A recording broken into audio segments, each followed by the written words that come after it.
మనసులు అర్థం చేసుకునేందుకు ఇది మామూలు ప్రేమ కాదు.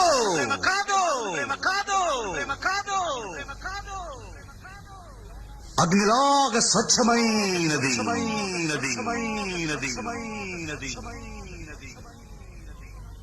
గుండెల్లో గాయమేమో చల్లంగా మానిపోయి మాయ చేసే ఆ మాయే ప్రేమాయే.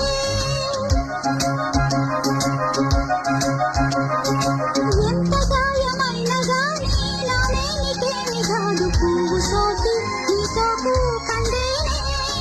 వెలికిరాని వెర్రి ప్రేమ కన్నీటి ధారలోన కరుగుతున్నది. నాడు శోకమోపలేక నీ గుండె బాధపడితే